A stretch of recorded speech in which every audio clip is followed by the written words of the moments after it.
১৯৫২ সাল রাত ঠিক ৩টের কাছাকাছি। শীতের সময় রাতের সময়টা যেন দীর্ঘ হয়।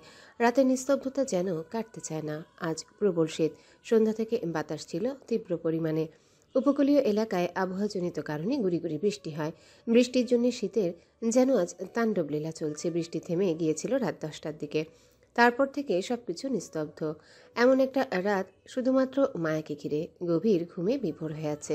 ঘুমের মধ্যে বারবার বিছানার এপাশ ওপাশ করতে ঘুম ভেঙে যায় তার। চোখ মেলে তাকালো। চারিদিকে আবছা আলো। ঘুম ঘুম চোখে পাশে হাত দিয়ে তার দাদিকে খুঁজল। আন্দাজ করতে পারল পাশে তার দাদি নেই। সে তাৎক্ষণিক আঁতকে উঠল, শোয়া ছেড়ে উঠে বসল। হঠাৎ করে ঘামতে শুরু করলো। পুনরায় চারিদিকে দেখল কোথাও তার দাদির ছায়াও নেই। এরপর বিছানা ছেড়ে উঠে ঘরের আলো জ্বালানোর চেষ্টা করলো, কিন্তু আলো জ্বলছে না। বারবার বাল্ব জ্বালানোর জন্য সুইচ চাপলো, কিন্তু বাল্ব জ্বলল না। চারিপাশে মোমবাতি জ্বালিয়ে রাখা। অদ্ভুত ব্যাপার, কারণ সে ঘুমানোর আগে মোমবাতি জ্বালায়নি। তাহলে এখন মোমবাতি কোথা থেকে আসলো? ভূতের গল্পের বই থেকে মায়া গতকাল জানতে পেরেছে ভূতেরা তীব্র আলো ভয় পায়। ভূত নিশ্চয়ই আলো নিভিয়ে দিয়েছে। এখন মোমবাতি জ্বলছে। চাঁদের মৃদু আলো জানালা ভেদ করে ঘরে প্রবেশ করেছে। সে আলো ধরে সে চারিদিকে নির্বাক দৃষ্টিতে তাকিয়ে দাদু দাদু বলে ডাকলো, কিন্তু তার দাদুর কোনো সাড়া শব্দ পেল না। আন্দাজ করলো তার দাদু বাথরুমে। আন্দাজ করেও সে থমকে দাঁড়িয়ে পড়লো, একবার ঢোক গিলল। গলা যেন ভয়ে শুকিয়ে যাচ্ছে। ঠিক সেই মুহূর্তে বাথরুমের ভেতর থেকে জলে শব্দ ভেসে আসলো। মায়া একটু স্বস্তি পেল। তার দাদু বাথরুমের ভেতরে আছে বলে। এরপর সে বাথরুমের দিকে এগিয়ে গেল, কাপা গলায় ডাকলো, দাদু তুমি কি বাথরুমে? না, সাড়া নেই কোনো। হঠাৎ বাথরুমের ভেতর থেকে জলের শব্দ বন্ধ হয়ে গেল। মায়া ধীর স্থির পায়ে বাথরুমের দিকে এগিয়ে গেল। বাথরুমের দরজা আগে থেকেই খোলা। মায়া এবার যেন ভয়ে চুপসে গেল। কপালের বিন্দু বিন্দু ঘামগুলো মোমবাতির আলোয় চিকচিক করছে। মর্মাহত কণ্ঠে বলল, দাদু তুমি কি বাথরুমে? ওপাশ নিস্তব্ধ। বাথরুমের ভেতর থেকে কারো জবাব না এসে পুনরায় জলের শব্দ এলো। মায়া হকচকিয়ে উঠল। সে ধীরে ধীরে হাত বাড়িয়ে দরজাটা পুরোপুরি খুলল। বালতি ভরে জল গড়িয়ে পড়ছে। ভেতরে কেউ নেই। এমন দৃশ্য মায়াকে নাড়িয়ে তুলল। মুখ চেপে ধরে ভয়ে চুপসে পেছনে সরতে থাকে। ঠিক তখনই পেছনে কারোর সাথে ধাক্কা লাগলো। মায়া শব্দে চেঁচিয়ে উঠে পেছনে তাকিয়ে দেখলো তার দাদু দাঁড়িয়ে আছে। জয়ন্তন বিবি বলল, তুই এত রাইতে না ঘুমাইয়া হাঁটতেছস কেন? মায়া চোখ মুখ কুচকে তাকিয়ে রইল জয়ন্তন বেগমের দিকে। জয়ন্তন যখন রাতে ঘুমিয়েছিল তখন তার পরনে ধূসর রঙের কাপড় ছিল। বয়স হলেও যেন তার ঢং এখনো যায়নি, কিন্তু এখন সে মায়ার সামনে সাদা রঙের কাপড় পরে দাঁড়িয়ে আছে। মায়া কৌতূহল নিয়ে জিজ্ঞাসা করল, তুমি সাদা রঙের কাপড়ে কেন? জয়ন্তন বেগম সশব্দে হেসে উঠল। তার হাসি দেখে মায়া নিশ্চুপ রইল। জয়ন্তন বেগম হাসি থামিয়ে বলল, চল আমার লগে কোথায়? প্রাসাদে। কোন প্রাসাদে? তুই না সব সময় কইতি দাদু আমারও ওই উত্তর এর নীরব প্রাসাদে লইয়া যাও। চল আজ লইয়া যামো। মায়া নাকচ করল, কিন্তু জয়ন্তন মায়ার কথা না শুনে তার হাত ধরে টেনে বাইরে নিতেই মায়া অনুভব করল তার মুখে জলের ছিটে ফোঁটা পড়ছে। বাড়ির কাজের মেয়ে শেফালির কণ্ঠ ভেসে আসে। শেফালি তীর্য কণ্ঠে চেঁচিয়ে বলছে, ও মেম সাহেব, ঘুম থেকে উঠেন, কত বেলা হইয়া গেছে। মায়া তখন লাফিয়ে উঠে বসলো। খুব জোরে জোরে নিঃশ্বাস ফেলছে। মাথার উপরে তাকিয়ে দেখলো ফ্যান ঘুরছে। সকালবেলা ঠান্ডা পরিবেশ, কিন্তু সে ঘামছে। সে বুঝতে পারলো স্বপ্ন দেখছিল এতক্ষণ। মায়া শেফালিকে লক্ষ্য করে বলল, শীতের মধ্যে ফ্যান চলছে কেন? আমি সেই কখন আপনার লইগা চা আনছি, আইসা দেখতেছি আপনি ঘামতেছেন। আমি ভাবলাম আপনার হয়তো গরম লাগতেছে, তাই ফ্যান ছাইরা দিছি। আপনি কইলে আমি ফ্যান বন্ধ করে দিতেছি। দিমু? মায়া বলল, তো শীতের মধ্যে কি ফ্যানের বাতাসে আমি বরফ হব? শেফালি ফ্যান বন্ধ করে বলল। ফ্যান বন্ধ করছি, আর কিছু করা লাগবো? মায়া বিছানা ছেড়ে উঠতে উঠতে বলল, তুই এখন ফ্যানের সঙ্গে ঝুলে যা। বাড়ির আঙিনার ফোয়ারা থেকে টুপটাপ জল পড়ছে। সকলে সূর্যের আলো পড়ে সেটা ঝিকমিক করছে যেন রূপোর ফোঁটা। বটগাছের নিচে জমিদার সাহেবের বৃদ্ধ চাকর মাহমুদ আলী ঝাড়ু দিচ্ছে। পাথরের ফ্লোরে বৃষ্টির দাগ রোদে শুকিয়ে যাচ্ছে। ফুলবাগানের সকালবেলায় শিশিরে ভেজা বেলি ফুলের গন্ধে পুরো পরিবেশটা সুরভিত হয়ে আছে। রান্নাঘর থেকে ভেসে আসে দুধ ফুটানোর আওয়াজ, সঙ্গে এলাচ লবঙ্গের গন্ধ। শালুক বেগম তখন নামাজ শেষে ছাদের দিকে হাঁটছে। সাদা মসলিন কাপড় মাথায় টেনে দেওয়া, হাতে তসবি। ছাদের পাশে দাঁড়িয়ে দেখছে দূরে হুগলি নদীতে ভেসে যাচ্ছে ছোট পালতোলা নৌকা। দাসীরা টিনের ট্রেতে করে নাস্তা সাজাচ্ছে, চা, নান, রুটি, খেজুর আর এক ছোট বাটি সেমাই, সাথে গরুর কলিজা ভুনা। আমজাদ চৌধুরী শীতের হাওয়ায় এক নিস্তব্ধ সকালের মাঝে শান্ত মনে বসে আছে। আলিমনগর গ্রামটির প্রায় সব ঘরই কাঠের এবং ছাদের উপর ধুলিমাখা টিন। রাস্তা ধরে পাথরের সিঁড়ি দিয়ে হেঁটে আসা নদীর ধ্বনি কখনো কখনো বাতাসে মিশে অনুরণ করে। সেই গ্রামের মাঝে আমজাদ চৌধুরীর বিশাল এক জমিদার বাড়ি দাঁড়িয়ে। বাড়িটির চারিদিকে গাছপালা, চারিপাশ সবুজ রঙের ঘেরা। চৌধুরী বাড়িটার নাম একসময় বাগান বাড়ি ছিল। বাগান বাড়ি বললেই সবাই আলিমনগরের চৌধুরী বাড়িটি চিনত। আমজাদ চৌধুরীর বাবার পছন্দ অনুযায়ী বাড়িটিকে প্রাকৃতিক রূপে সাজানো হয়। চারিদিকে গাছগাছরা, ফুলের গাছ, ফলের গাছ, তার সাথে দোলনা। বিকেল হলে সবাই আড্ডা জমায় বাড়িটির প্রাকৃতিক ছায়ার মাঝে। বর্তমানে সবাই চৌধুরী নিবাস বললে চিহ্নিত করে বাড়িটি। বাড়ির বাগানে আমন্ত্রিত অতিথি থমাসনের সাথে আমজাদ চৌধুরী বসে আছেন। দুজনের সম্মুখে বসে আছেন। মাঝখানে টেবিলে সকালের নাস্তা রাখা, চা রুটি, সাথে থমাসের পছন্দের খাবার গরুর কলিজা ভুনা। থমাস বাঙালিয়ানা খাবারের মধ্যে গরুর কলিজা ভুনা বেশ পছন্দ করেন। আমজাদ চৌধুরী দীর্ঘ ১৯ বছর ব্যবসা সূত্রে থাইল্যান্ডে ছিলেন। তখন তার সাথে সেই দেশের নাগরিক থমাসনের পরিচয় হয়। এক পর্যায়ে তাদের মধ্যে ভালো বন্ধুত্ব তৈরি হয়। আমজাদ চৌধুরীর বর্তমান বয়স আনুমানিক ৬০ ছুঁই এবং থমাসনের বয়স ৫৮ বছর। ধবধবে সাদা শরীরের উপর শীত ঠেকাতে কালো রঙের ব্লেজার জ্যাকেট পরিধান করে আছে থমাস। অন্যদিকে আমজাদ চৌধুরী মোটা শাল জড়িয়ে রেখেছেন। থমাসন চায়ের কাপটি টেবিলে রেখে বলল, তোমার গ্রাম সম্পর্কে আমি একটা ঘটনা শুনেছিলাম। কিসের ঘটনা? থমাস প্রত্যুত্তরে বলল, একটি প্রাসাদ নিয়ে। প্রাসাদটির নাম ছিল দি সাইলেন্ট ম্যানর। একদম গ্রামের উপরে। তার চারপাশে কালের ভাঁজে পুরনো বন, আর এমন এক গাছপালা যার ভিতর দিয়ে বাতাসও তাড়াতাড়ি যেতে চায় না। বর্ণনায় এমনটি ছিল। আমজাদ চায়ে চুমুক বর্ণনা? তোমাকে এমন ঘটনা কে বলেছে থমাস? দিলেন। বলে মৃদু হাসল আমজাদ। থমাসন সরল জবাব দিল, আমি একটা বইতে পড়েছি, কিন্তু আমি ভেবেছি আলিমনগর এবং সাইলেন্ট ম্যানর সবকিছু কাল্পনিক। কিন্তু থাইল্যান্ডে যখন তোমার সাথে আমার পরিচয় হয় এবং তোমার ঠিকানা জানি, তখন আমি নিশ্চিত হয়েছি এটি সত্য।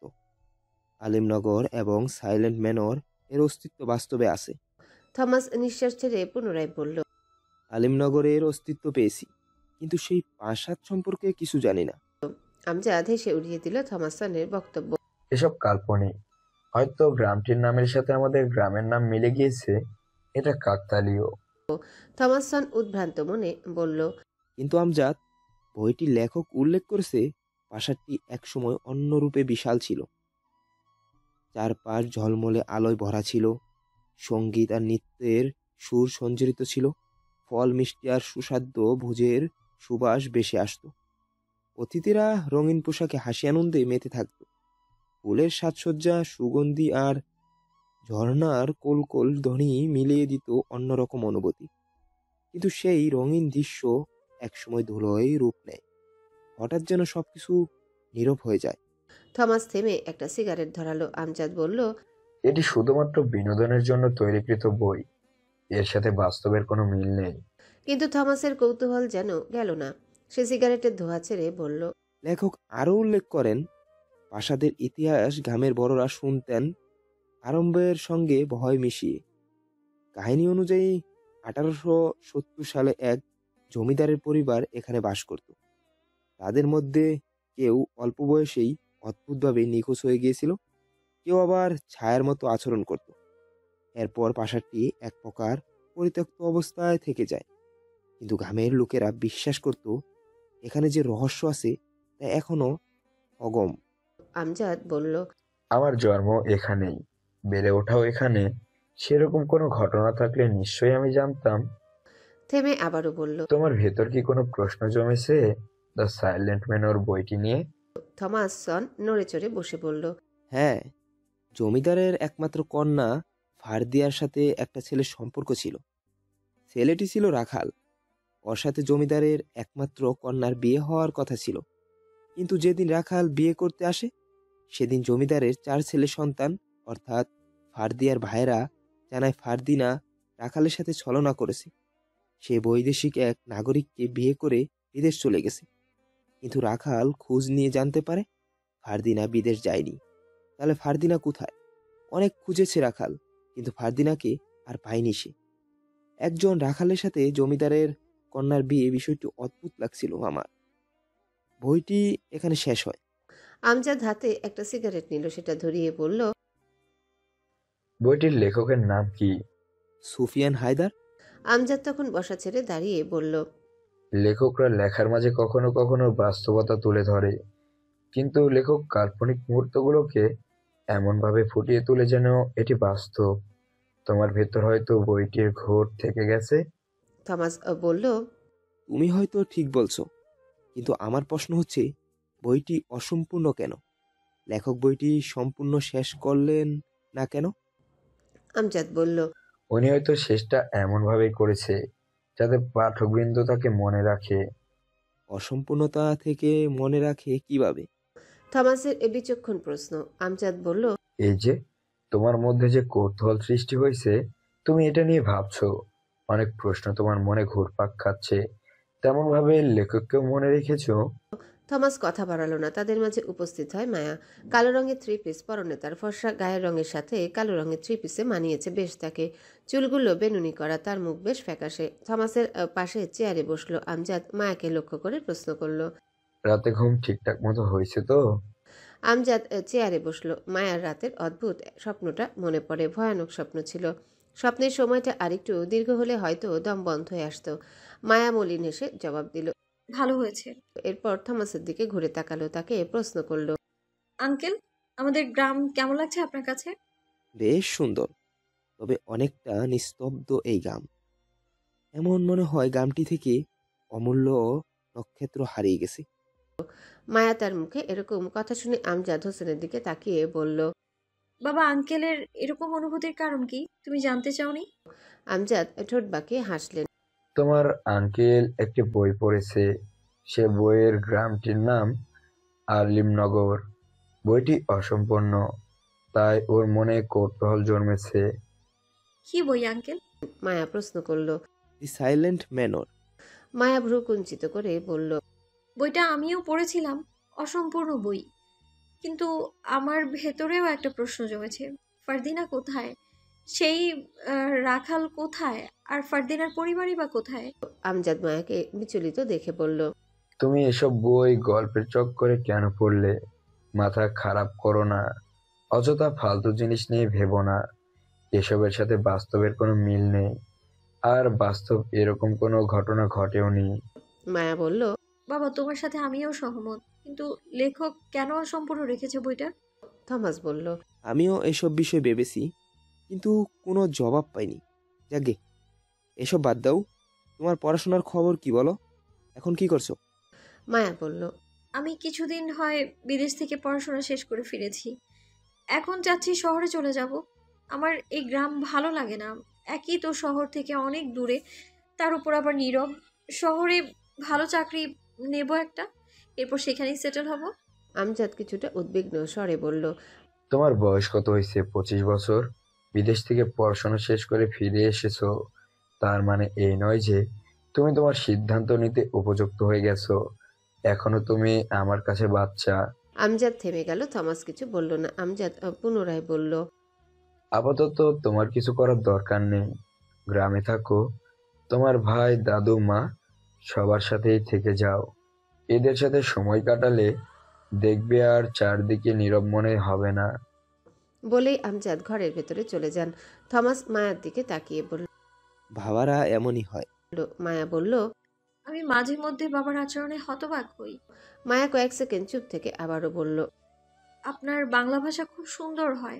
এত নিখুঁতভাবে কিভাবে বলতে পারছেন? থমাস হেসে বলল। তোমার বাবার থেকে শিখেছি। থমাস প্রসঙ্গ পাল্টে অসম্পূর্ণ বইটি টেনে আনলো। বলল। তোমার কি মনে হয় দি সাইলেন্ট ম্যানর বইটি অসম্পূর্ণ কেন? মায়া কিছু ভেবে বলল। ঠিক জানি না, বইটা আমি অনেক আগে পড়েছিলাম। লেখকের খোঁজও পেলাম না। কোথায় খোঁজ করেছো? অনেক প্রকাশকদের সাথে কথা বলে ওনার সঠিক তথ্য দিতে পারেনি কেউ। আম, তবে আশ্চর্যের বিষয় হলো, লেখক সুফিয়ান হায়দার শুধুমাত্র একটা বই লিখেছিল। এরপর আর কেউ খোঁজ পায়নি তার। থমাস বলল।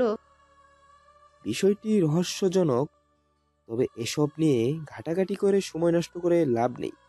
আমি আর আমজাদ শহরের দিকে যাব, আসছি। বলেই থমাস ঘরের দিকে চলে যায়। এতক্ষণ তাদের কথোপকথন দোতলার বারান্দা থেকে লক্ষ্য করছিল জয়ন্তন বেগম। তিনি একদৃষ্টিতে মায়ার দিকে তাকিয়ে রইল। মায়ারও চোখ পড়ে তার দিকে। জয়ন্তের সাথে চোখে চোখ পড়তেই জয়ন্তন ঘরের ভিতরে চলে যায়। মায়া বিড়বিড় করে বলল, অদ্ভুত। জানুয়ারি মাসের মাঝামাঝি সময়ে শীত যেন সবাইকে আষ্টে পৃষ্ঠে জড়িয়ে ধরে। দুপুরের মাঝামাঝি সময়ে মায়া হঠাৎ যেন বিষণ্ণতায় পড়ল। তার ইচ্ছে করছে আশেপাশের প্রকৃতি উপভোগ করতে। জায়গাটা বেশ ঝিমঝিম হলেও তার ঘরে বসে থাকতে ইচ্ছে করছে না। ঘরের বাইরে বের হলে মন ভালো হবে। মায়া পোশাক বদলে নেয়, থ্রি পিস ছেড়ে শিকারি পোশাক পরে নেয়। এরপর সকলের চোখ এড়িয়ে তার অশ্ব নিয়ে চলে যায় উত্তরপাড়ায়। চৌধুরী নিবাসন থেকে উত্তরপাড়া অনেকটাই দূরে। উত্তরপাড়ায় অবস্থিত একটি নদী। মায়া সেখানে গিয়ে থামে। নদীর অপর প্রান্তে কুয়াশা। শীত পর্যাপ্ত হওয়াতে সূর্যের দেখা নেই। অপর প্রান্তর কুয়াশা থেকে যেন মৃদু হাওয়া ভেসে আসছে। সেই হাওয়াতে মায়ের চুল উড়ে গেল। সে প্রাকৃতিক রূপ উপভোগ করে শান্তি অনুভব করছে। গ্রামে আসার পর থেকে অস্থির হয়ে গিয়েছিল কখন সে শহরে যাবে। এই গ্রাম বড়ই অদ্ভুত, বিচিত্র, নিয়ে নিস্তব্ধ। কিন্তু এখন মায়ার মনে হচ্ছে গ্রামটা আসলে সুন্দর। শহরের গাড়ির হর্ন নিয়ম মেনে চলার থেকে স্বাধীনভাবে গ্রামে থাকা অতি উত্তম। মায়া অশ্ব ছেড়ে নেমে দাঁড়ায়। তখন কিছু মাঝিরা মায়াকে দেখল। তারা মায়াকে লক্ষ্য করে চেঁচিয়ে বলে, জমিদারের কন্যা, তোমারে দেখাই চিনছি। এই ভরা দুপুরবেলা এখানে বেশিক্ষণ থাইকো না। মায়া তাদের কথা এড়িয়ে গেল। এরপর ধীরে ধীরে নদীর তীরের দিকে এগুলো। নদীর স্রোত বইছে কলকলে শব্দে। মায়া স্বাচ্ছন্দ্য বোধ করল। এই শব্দ বহুদিনের অপরিচিত। নদীর কিছুটা দূরে অবস্থিত জঙ্গল। জঙ্গলে ঝোপঝাড়ের থেকে বেশি মৃত গাছ ছড়িয়ে আছে। বলা হয় এই জঙ্গলে হরিণ বসবাস করে। শুনেছিল, তবে বিশ্বাস করেনি। ঠিক তখনই জঙ্গলের ভেতর থেকে বাঁশির সুর ভেসে আসে। হঠাৎ মায়া থমকে গেল বাঁশির সুরে। ঘুরে তাকালো জঙ্গলের দিকে, কিন্তু কোথাও কোনো মানুষের ছায়া অবধি দেখা গেল না। একবার মাঝিদের দিকে দেখলো, তারা নদীর মাঝ অবধি চলে গেছে। মায়া কান খাড়া করে শোনার চেষ্টা করলো। সুরটি জঙ্গলের ভেতর থেকে আসছে। তার ভয়ও হলো, কিন্তু দিনের আলোয় ভয়টা তাকে তীব্রভাবে জড়িয়ে নিতে পারল না। জঙ্গলের দিকে যাওয়ার জন্য মনস্থির করে। মায়া অশ্ব পৃষ্ঠে চেপে বসে। এরপর সুর ধরে জঙ্গলের দিকে এগিয়ে গেল। কিন্তু যতই জঙ্গলের দিকে এগোচ্ছে ততই সুরটি যেন থেমে যাচ্ছে। নিস্তব্ধ পরিবেশে চারিদিক এক ভয়ঙ্কর রূপ ধারণ করেছে। মায়ার ভেতর ভয় জেগে উঠলেও অদ্ভুত সেই বাঁশির সুর যেন তাকে টেনে নিয়ে যাচ্ছে। জঙ্গলের ভেতরে প্রবেশ করে সে। ততক্ষণে বাঁশির সুরটা থেমে যায়। সে স্তব্ধ হয়ে গেল। চারিদিকে তাকালো, কোথাও কাউকে দেখছে না। অশ্ব থেকে নেমে দাঁড়ায়। হেঁটে হেঁটে এদিক সেদিক গেল, কাউকে এসে দেখতে পেল না। ভাবছে এটা তার মনের ভুল ছিল। সে যেন হাঁপ ছেড়ে বাঁচল। পুনরায় অশ্বের কাছে আসতে চাইলে তার সামনে একটা সাপ পড়ল। সাপটি তার দিকে ক্ষীণ দৃষ্টিতে তাকিয়ে আছে। সাপটি ফনা তুলে দাঁড়িয়ে আছে। মায়ার পায়ের তলার মাটি যেন তখন সরে গেল। সাপটি থেকে তার দূরত্ব 3 থেকে 4 হাত। সাপটির ফনা দেখে মনে হচ্ছে তাদের মধ্যে বহুদিনের শত্রুতা। তখন সে নিজেকে বাঁচানোর জন্য উল্টো দিকে দৌড় দিল। বিষাক্ত সাপটি তাকে ধাওয়া করছে।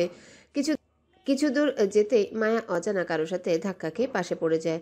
পড়ে গিয়ে পায়ে তীব্র আঘাত পেয়ে কুকিয়ে উঠল। এরপর ঘুরে তাকালো পেছনে। অচেনা এক যুবক তার সামনে দাঁড়িয়ে আছে। ফর্সা এবং সুষম দেহের অধিকারী সে। বেশ লম্বা চওড়া পেশিবহুল যুবক। পায়ে বুট জুতো, পরনে কালো প্যান্ট, এর সাথে সাদা রঙের শার্ট, তার উপরে শিকারীর পোশাক, কিন্তু অদ্ভুতভাবে পাগড়ির আঁচল দিয়ে তার মুখ ঢাকা। যুবকটি মায়ের দিকে হাত বাড়িয়ে দিল, কিন্তু মায়া হা হয়ে তাকিয়ে রইল। এই জঙ্গলে যুবক নাকি যুবক রূপে জিন? যুবকটি তখন বা হাতে তুড়ি মেরে মায়ার ভাবনা ভাঙিয়ে দিয়ে বলল, ময়লার স্তূপে তুমি কিভাবে পড়ে থাকবে? যুবকটির কণ্ঠ একটি সুরের মতো ভেসে আসলো। মায়া একবার ঢোক গিলে আস্তে ধীরে বলল, সাপ। যুবকটি পেছনে ঘুরে দেখলো আসলে একটা সাপ। এরপর কিছুটা হেয়ালিপূর্ণভাবে সাপটার দিকে তাকিয়ে বলল, তুই নিশ্চয়ই নাক। তোর নাকিনকে এতদিন পর পেয়ে তাড়া করছিস। মেয়েরা এমনই হয়, ওরা নতুন কাউকে পেলে প্রাক্তনের লেজে পা দিয়ে অন্য কারো কাছে চলে যায়। তুই নিশ্চয়ই এটা সহ্য করতে পারিস নি, তাই ওকে ধাওয়া করছিস। বলেই আওয়াজ করে হেসে উঠল। মায়া তখন রাগে গজগজ করতে লাগলো। যুবকটি হাসি থামিয়ে মায়ার দিকে ঘুরল। মায়া রাগে লাল হয়ে তাকিয়ে আছে। যুবকটির চোখের দিকে তার দৃষ্টি। তার চোখ ব্যতীত কিছুই দেখা যাচ্ছে না। মায়া মাটি থেকে উঠে দাঁড়ালো। যুবকটি মায়াকে লক্ষ্য করে বলল, কিছু বলতে চাইছো নিশ্চয়ই, বলো, আমি শুনছি। মায়া ক্রোধের স্বরে বলল, একটা মেয়ে বিপদে পড়েছে আর আপনি সাহায্য না করে তামাশা করছেন? ছি। বলে সাপটিকে অতিক্রম করে যেতেই সাপটি ফোঁস করে উঠল। যুবকটি মায়ার হাত ধরে টেনে পেছনে সরিয়ে দিয়ে ধীর কণ্ঠে বলল, এই মেয়ে শোনো, মেয়েদের নিয়ে তামসা করার ইচ্ছা আমার নেই। বলেই পুনরায় মায়ার হাত ধরে সাপটির পাশ থেকে নিয়ে চলে গেল অশ্বের কাছে। মায়া পাশ থেকে শুধু চেয়ে রইল যুবকটির দিকে। অশ্বের কাছে পৌঁছে যুবকটি বলল, তোমার হাত ধরার জন্য দুঃখিত, কিন্তু তুমি সাপটিকে দেখে দৌড়ালে কেন? তুমি কি ওকে আঘাত করেছ? আঘাত করলে তো ছবলই দিত। বলল মায়া। যুবকটি তখন বলল, শোনো মেয়ে, পুলিশে দেখে দৌড়ালে পুলিশ মনে করে আসামি, আর সাপ থেকে অস্থির হলে কিংবা ছোটাছুটি করলে ওভাবে তুমি ওর বাচ্চাদের নিতে চাচ্ছ, তাই ও আক্রমণ করতে চায়। মায়া নিরুত্তর। সে এখনো বিভ্রান্ত। তার সামনে দাঁড়ানো মানুষ না জিন। মায়া কাপা গলায় প্রশ্ন করল যুবকটিকে। আপনি কিছুক্ষণ আগে এখানে বসে বাঁশি বাজিয়েছেন? যুবকটি জবাব দিল, না, আমি বাঁশির সুর ধরতে পারি না, আর আমার কাছে তো কোনো বাঁশিও নেই।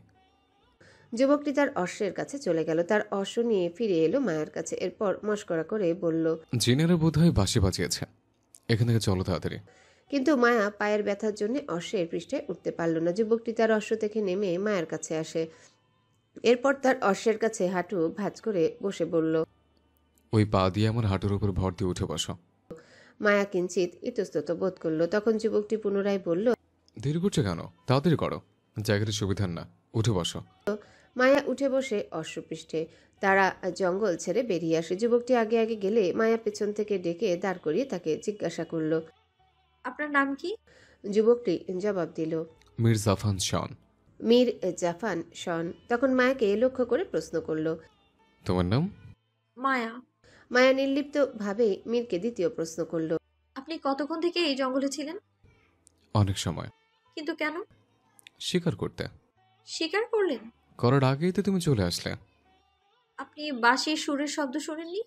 মীর অশ্বের লাগাম টেনে দাঁড়িয়ে পড়ল। মায়ার দিকে তাকিয়ে বলল, এই জঙ্গলে আমার জানার মতো কেউ আসে না, যদিও কেউ এসে থাকে তবে তারা সাহসী, আর সেই সাহসীদের মধ্যে আমিও একজন। আমি জঙ্গলের ভেতরে অনেকটা সময় ছিলাম, কিন্তু কোনো বাঁশির সুরের শব্দ পাইনি। তোমার হয়তো কোথাও ভুল হচ্ছে, ভুল কিছু শোনাচ্ছ। মায়া মীরের রেশ টেনে বলল, হয়তো তাই হবে। আমি ভুল শুনেছি, কিন্তু আপনি কোথায় যাবেন? দেখছি কোথায় যাওয়া যায়। আপনি মুখোশ পরেছেন কেন? শুনেছি আলিমনগর গ্রামটা সুবিধার নয়, কোথায় কখনকার নজরে পড়ে যায় বলা যায় না। বলে চাপাসরে হাসল মীর। মায়া তার অশ্বের লাগাম টেনে চৌধুরী নিবাসনের উদ্দেশ্যে চলে যায়। মীর তার পেছন পেছনে গেল।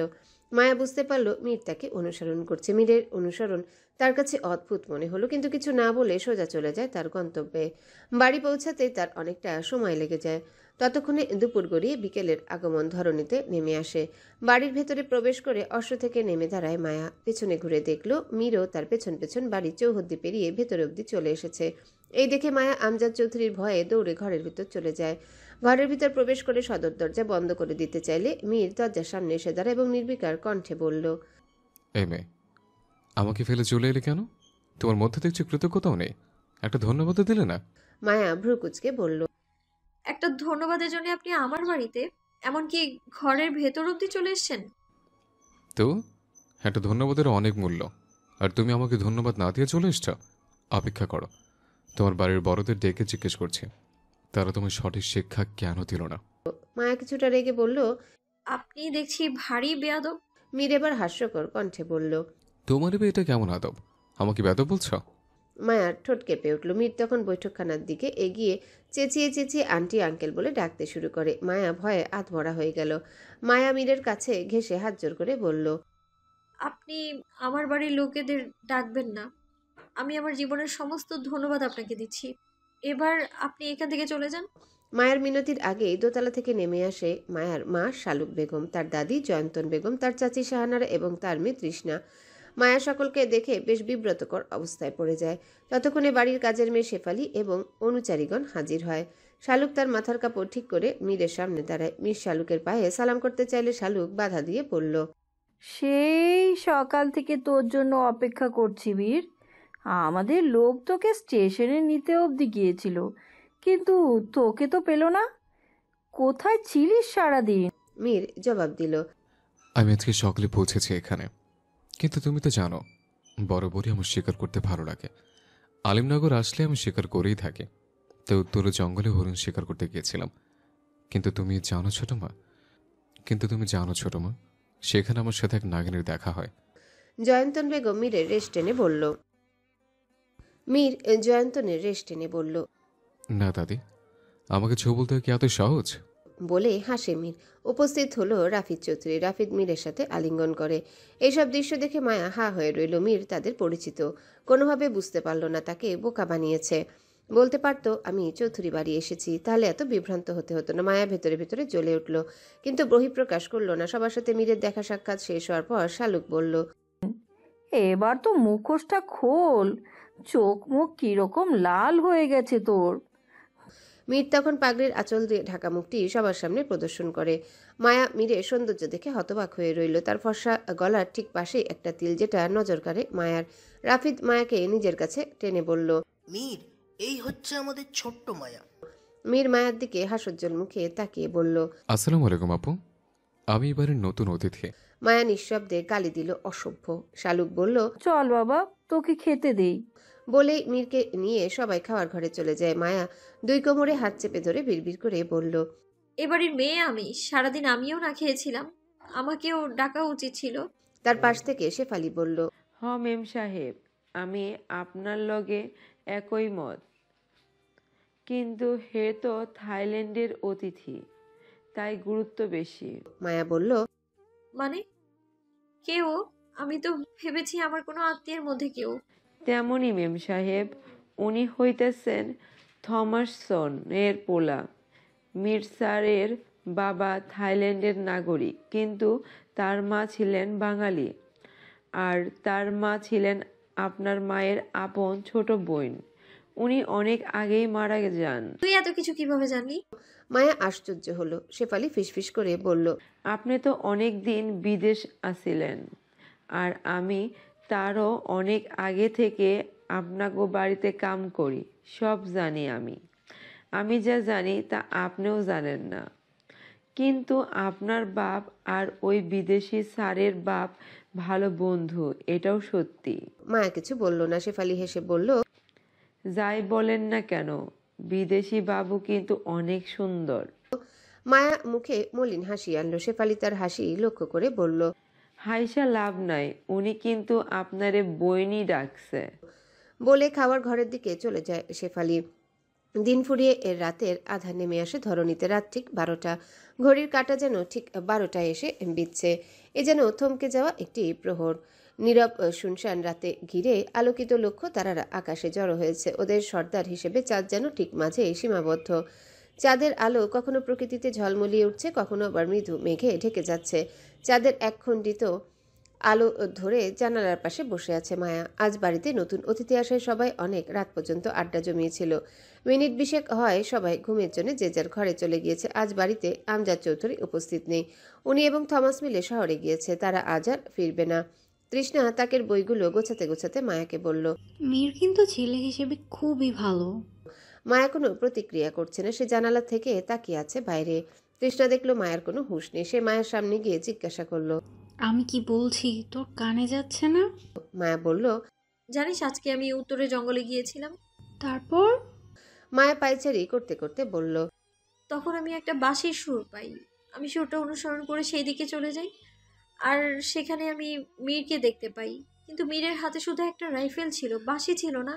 তবে আমি কি ভুল শুনেছিলাম? তৃষ্ণা বলল, তুই আবার সেই গল্পের কাহিনী বানাচ্ছিস? আমি সত্যি বলছি তৃষ্ণা, তোর সাথে আমি কখনো মিথ্যে বলি না। ধরে নিলাম তুই সত্যি বলছিস, তবে বাঁশিটা কে বাজাচ্ছিল? মায়া চুপসে গেল। সে বসে পড়ে খাটের উপর। তৃষ্ণা হাতের কাজ শেষ করে শুয়ে পড়ল। বলল, তুই কি দাদুর সাথে ঘুমাবি? মায়ার গতকাল রাতে স্বপ্নের কথা মনে পড়ে। না, আজ তোর সাথে ঘুমাবো। তৃষ্ণা শুয়ে শুয়ে বুকের উপর বই রেখে পড়ছে। মায়া কিছুক্ষণ পায়চারি করে বলল, তুই থাক, আমি মীরের ঘর থেকে আসছি। আমার কেন যেন ওকে বেশ সন্দেহজনক মনে হচ্ছে। আমি নিশ্চিত ওই বাঁশিটা বাজিয়েছে। বলেই তাৎক্ষণিক ঘর থেকে বেরিয়ে মীরের ঘরের উদ্দেশ্যে রওনা হয়। দোতলার একদম পূব পাশে মীরের ঘর। এতক্ষণে সবাই ঘুমিয়ে পড়েছে। বাড়ির সমস্ত বাল্ব নেভানো থাকলেও কিছু মশাল জ্বলছে স্ফটিক ঝাড়বাতি, যার জন্য চারিদিকে মৃদু আলো ছড়িয়ে আছে। মায়া মীরের ঘরের দিকে যেতেই পেছন থেকে মায়া ডাকটি ভেসে আসে। মায়া আটকে উঠল, পায়ে স্থির হয়ে গেল। ধীর স্থিরভাবে পেছনে ঘুরে দেখলো জয়ন্তন বেগম দাঁড়িয়ে আছে। খুব রেগে আছে সে, দেখেই বোঝা যাচ্ছে। মায়া এখন কি জবাব দেবে? মীরের ঘরের দিকে কেন যাচ্ছে, তাও এত রাতে? তুই এত রাতে এইখানে কি করিস? মায়া তুতলে জবাব দিল, শুধু তোমার জন্যেই। আমি জানি আমি এত রাতে বের হলেই তোমার সাথে দেখা হবে। জয়ন্তন বলল, হইছে আমার লগে নাটক করতে হইবে না। আমি তোর ঘরে যাইতে আসিলাম, এইটা কওনের লাইগা যে তুই আজ তৃষ্ণার লগে ঘুমা, আমার শাহানারার লগে কাম আছে, একটা বিষয় হিসাব নিকাশ বাকি আছে। মায়া বলল। আচ্ছা, তুমি যাও, ঘুমিয়ে পড়ো। বাইরে হাঁটাচলা করিস না, দিনকাল ভালো না। তোর বাপে বাড়িতে নাই, যা ঘরে যা। বলে জয়ন্তন তার ঘরের দিকে চলে যায়। মায়া উকি মেরে দেখলো জয়ন্তন চলে গেছেন। এরপর দ্রুত পায়ে মীরের ঘরের দিকে হাঁটলো। মায়া স্থির হয়ে দাঁড়ায় মীরের ঘরের সামনে। ঘরের দরজা খোলা ছিল। মায়া ভাবছে মীর হয়তো মনের ভুলে দরজা লাগাতে ভুলে গেছে। সতর্কতার সাথে এদিক সেদিক তাকিয়ে ঘরের ভেতর প্রবেশ করে। ঘরের কিছু বাল্ব নিভিয়ে রাখা, যার ফলে আবছা আলোয় বিচ্ছিন্ন হয়ে আছে ঘরটি, কিন্তু মীর কোথাও নেই। মায়া অবাক হলো। অতিথি ঘরটি বেশ বড়সড়। ঘরের ভেতর আরেকটি ঘর আছে, সচরাচর ঘরটিকেও ব্যবহার করে না। মায়া সেই ঘরের দিকে গেল। সেই ঘরেরও কিছু বাল্ব নিভানো। চৌধুরী নিবাসনের তিক্ত অভিজ্ঞতা থেকে মায়া মনে মনে বলল, অতিথি ঘরের ভেতরে ঘরটিকেও ব্যবহার করে না। এই ঘরটি মূলত অতিথিদের জিনিসপত্র রাখার জন্যে, কিন্তু মীরের সাথে কোনো ব্যাগপত্র ছিল না। তবে সেখানে কি করছে? মায়া এখনও সচক্ষে দেখেনি মীর এ ঘরে, কিন্তু সে ধরে নিয়েছে মীর এখানে।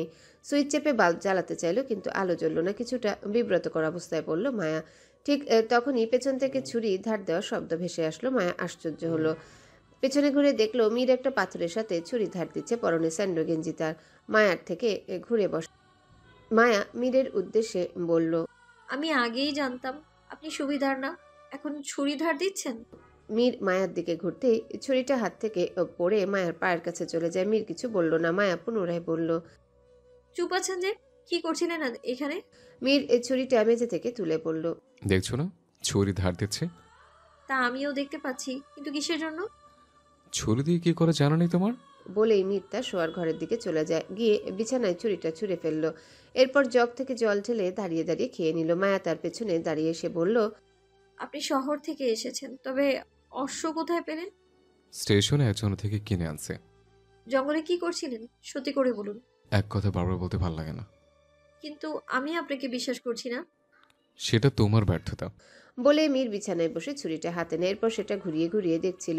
মায়া বেশ চিন্তিত হয়ে পড়ল, কিছুটা অপ্রতিভ হয়ে বলল, বলুন না, ওটা নিয়ে কি করবেন? মীর হঠাৎ বসা থেকে উঠে মায়ের গলায় ছুরিটা ধরে বলল, তোমার জন্য এটা ধার দিচ্ছিলাম। জঙ্গলে আমাকে দেখে ফেলেছিল না।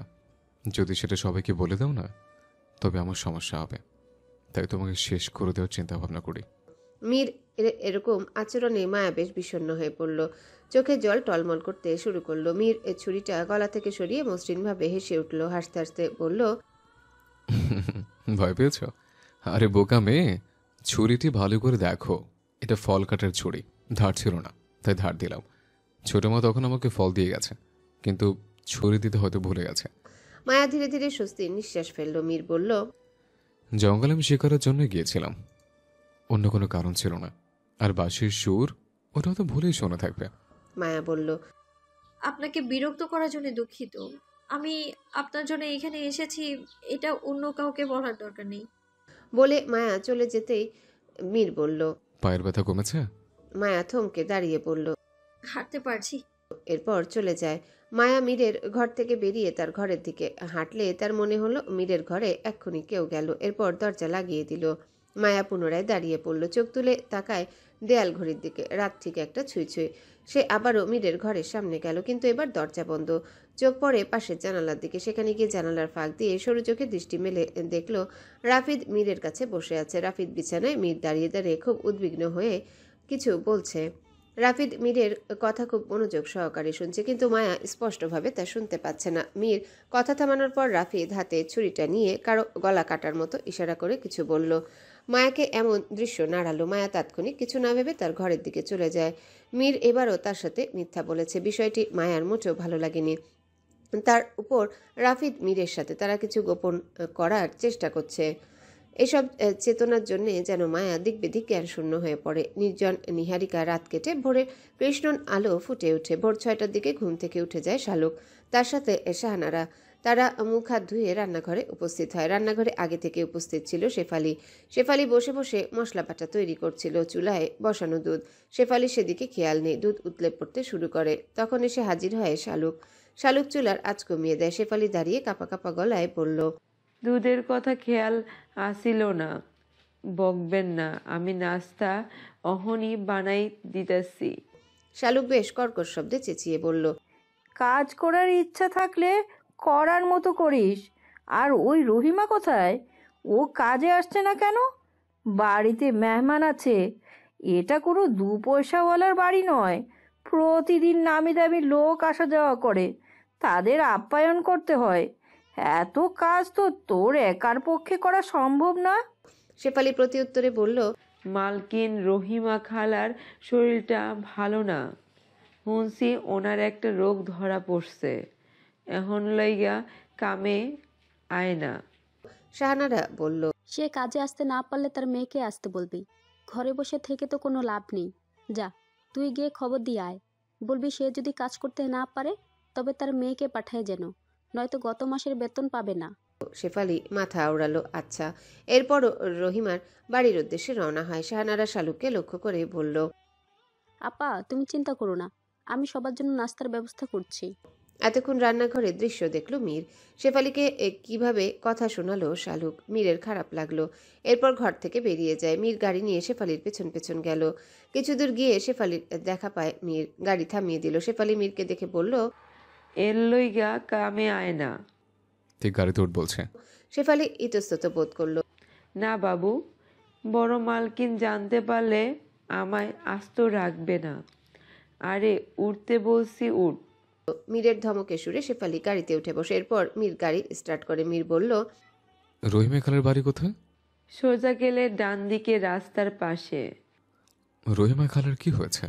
একটা অসুখ, যে অসুখের চিকিৎসা নাই। কি বলছিস? হ বাবু, আগে একটু সুস্থ আছিল, কিন্তু এখন বেশি অসুস্থ। ঠিক কিছুক্ষণের মধ্যেই রহিমাদের বাড়িতে পৌঁছে যায় তারা। শেফালি গাড়ি থেকে নেমে দাঁড়ায়। মীর নামলো। শেফালি মীরকে লক্ষ্য করে প্রশ্ন করল, আচ্ছা, আপনি আমার লগে আইছেন কেন? পরে দেখবি, আগে চল। কাঁচা মাটির ঘর, চারিপাশে বাঁশের বেড়া, দেয়ালে মাটি দিয়ে লেপা। অনেক জায়গায় ফেটে গেছে ছাউনিতে খড় বা কখনো টিন। ঘর থাকলে বর্ষার ফোঁটা ফোঁটা পানি পড়ে ঘরে ঢুকে। মেঝে খালি মাটি, মাঝে মাঝে গরুর গোবর আর মাটি মিশিয়ে লেপা হয়, তাই ঠান্ডার স্যাঁতস্যাঁতে ভাব লেগেই থাকে। রহিমার ঘরের ভেতরে খুব বেশি আসবাবপত্র নেই। বারান্দা একটা মাচা, ঘরের ভেতরে কাঠের চৌকি, ঘরের এক কোণে মাটির হাঁড়ি পাতিল সাজানো। একটা লণ্ঠন ঝুলছে, দিনে জানালার ফাঁক দিয়ে আলো আসে। জানালা বলতে বাঁশের কঞ্চি দিয়ে বানানো ছোট ফাঁকা। ঘরের সামনে উঠোন, মাঝে গরুর খোয়ার, একপাশে কলসির সারি।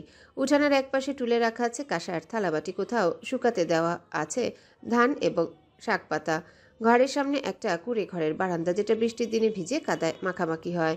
সব মিলে একেবারেই সাধারণ, কষ্টভরা অথচ ঘরোয়া উষ্ণতার টান আছে এমন এক সেকেলে নিম্নবিত্ত গ্রামীণ বাড়িতে। মীর প্রথমবার এরকম বাড়ি দেখছে। তার কাছে ভীষণ অদ্ভুত লাগলো। থাইল্যান্ডে এরকম বাড়িঘর নেই। আলিমনগর আসলেও কখনো চারপাশটা সে ঘুরে দেখেনি। আজ এরকম একটা পরিবেশ দেখে অবাক হলো মীর। শেফালি ঘরের ভেতরে, রহিমা খাটের উপর শুয়ে আছে। শেফালি বলল, খালা, তুমি কি জমিদার বাড়িতে আর কাজ করতে যাইবা না? যদি না যাও তাহলে তোমার মেয়েরে পাঠাও। নয়, গত মাসের বেতন কিন্তু মালকিন দিত না। আর যদি কখনো কাজ নাই করো তাও আমারে কইয়া দাও। রহিমা কাশতে কাশতে উঠে বসে। জীর্ণ শীর্ণ শরীর, গায়ের রং কালো, বয়স মাত্র ৪৫, কিন্তু রোগের জন্য কাবু হয়ে গেছে সে। রহিমা ধীর স্থির হয়ে বলল, বেতনের টাকা না দিলে চলমু কেমনে, ওষুধ কিনবো কেমনে? তা কি আমি জানি? অহন কও কি করবা? আমার আবার তাড়াতাড়ি যাইতে হইব, অনেক কাজ আছে। রহিমা চোখের জল ফেলে বলল, আমার যা অবস্থা আর কামে যাওয়া যাইব না, মালকিন রে বইলা দিস। শেফালি আর কোনো কথা না বাড়িয়ে ঘরের বাইরে বের হয়। মীর এতক্ষণ সব শুনছিল। সে শেফালিকে বলল, শোন, আমি কিছু টাকা দিচ্ছি, খালাকে দে। বলে মীর কিছু টাকা শেফালিকে দেয়। শেফালি টাকাগুলো রহিমার দিকে এগিয়ে দিয়ে বলল, জমিদার বাড়ির এক ছোট সাহেব তোমারে দেশে, এটা রাহো। রহিমা টাকাটা নিল। শেফালি ঘর থেকে বেরিয়ে আসতে পেছন থেকে একটা কণ্ঠস্বর ভেসে এলো। বলা শেষে ঘরের ভেতর থেকে একটা হাত বেরিয়ে আসলো। মীর দেখলো এবং শুনলো। শেফালি বাধ্য হয়ে টাকাটা ফেরত নেয়। মীর শুধু হাতটা দেখলো। মীর এবং শেফালি পুনরায় জমিদার বাড়ির উদ্দেশ্যে রওনা হয়। মীর খানিকটা চুপচাপ। বেশ কিছু দূর গিয়ে শেফালিকে জিজ্ঞাসা করলো, রহিমা খালার মেয়ে অনেক দেমাক। আচ্ছা, ওর বাবা কোথায়? শেফালি বলল। মানে? মীর একটু বিচলিত হলো। বাবু অনেক আগে শুনছি ওনারে কেউ মাইরা ফালাইছে। একদিন রাইতে কিছু লোক আইসা রহিমা খালার স্বামীরে ডাইকা নেয়। লোকগুলো কারা তা খালা জানতেন না। সেই রাইতা আর খালু বাড়ি ফিরে নেয়। পরের দিন সকালে দেহে ওনার লাশ বাড়ির উঠানে পইরা আছে। মীর হঠাৎ গাড়ি থামিয়ে দিল।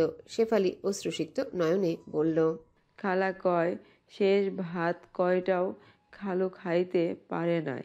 কিন্তু ওনাকে কে খুন করলো? সাদামাটা জীবন ছিল, ওনার তো কোনো শত্রুও ছিল না হয়তো। জানি না বাবু। ভোরের আলো ধীরে ধীরে ছড়িয়ে পড়েছে বিশাল চৌধুরীর নিবাসের আঙিনায়। শিশির ভেজা বাতাসে ফুলের গন্ধ ছড়িয়েছে চারিদিকে নিস্তব্ধ। শুধু দূরে পাখিদের কিচিরমিচির আর কুয়াশা ভেদ করে আসা সূর্যের কোমল আলো আঙিনার লাল ইটের মেঝেতে পড়ে এক অদ্ভুত সোনালি আভা ছড়াচ্ছে। বাড়ির উঁচু ফটক ধীরে ধীরে খোলা হয়েছে। দরজার কপাটে কড়া নাড়ার শব্দ যেন সকালের নিস্তব্ধতাকে আরো গভীর করে তুলেছে। দোতলার বারান্দা থেকে সাদা রঙের মোটা খুঁটির ফাঁক দিয়ে সকালের আলো নেমে আসছে। বারান্দার লোহার রেলিংয়ে শিশিরে ভেজা মানিকজোর পায়রা বসে ডানায় আলো মেখে নিচ্ছে। আঙিনার এক পাশে শান বাঁধানো পুকুর, তার জলে সকালের প্রথম সূর্যরশ্মি পড়ে চিকচিক করছে। জল নাড়াচাড়া করছে কচুরিপানা আর মাঝে মাঝে মাছে লাফিয়ে ওঠার তরঙ্গ। পুকুর ঘাটে কয়েকজন দাসী ঘোমটা টেনে জল তুলছে। তাদের কণ্ঠে সুরেলা আড্ডা ভেসে আসছে সকালে শান্ত আবহে। বাড়ির ভেতর থেকে ভেসে আসছে চুলায় কাঠ জ্বালানোর গন্ধ আর রান্নার প্রথম ধোয়া। পুরনো দেয়ালের ছায়া ভেদ করে নতুন দিনের প্রাণচাঞ্চল্য ধীরে ধীরে জেগে উঠছে। এমন সকাল যেন জমিদার বাড়ির প্রাচীন ইতিহাসকেও সজীব করে তোলে। পুকুর পাড়ে বসে আছে মায়া। তৃষ্ণা শেষ শানে নেমে মুখ ধুচ্ছে। মীর সেখানে উপস্থিত হয়। কিছুক্ষণ হয় রহিমাদের বাড়ি থেকে ফিরেছে। মায়াকে একা বসে থাকতে দেখে মীরও পুকুর পাড়ে উপস্থিত হয়। মীরকে দেখে তৃষ্ণা বাড়ির ভেতরে চলে যায়। মীর কালো রঙের শার্ট এবং অ্যাশ রঙের প্যান্ট পরে আছে, হাতে একটা সোনালি রঙের ঘড়ি। মীর গিয়ে বসে মায়ার পাশে। মায়া মীরের থেকে মুখ সরিয়ে নেয়। মীর কিছুটা কোমল কণ্ঠে বলল, হ্যালো বন্ধুরা, পরবর্তী পার্ট খুব তাড়াতাড়ি আসবে, তো সবাই অপেক্ষায় থাকো। আর চ্যানেলটি যারা এখনো সাবস্ক্রাইব করোনি তারা পরবর্তী পার্ট দেখার জন্য চ্যানেলটি সাবস্ক্রাইব করে রেখো। ধন্যবাদ সবাইকে, আমাদের সাথেই থেকো।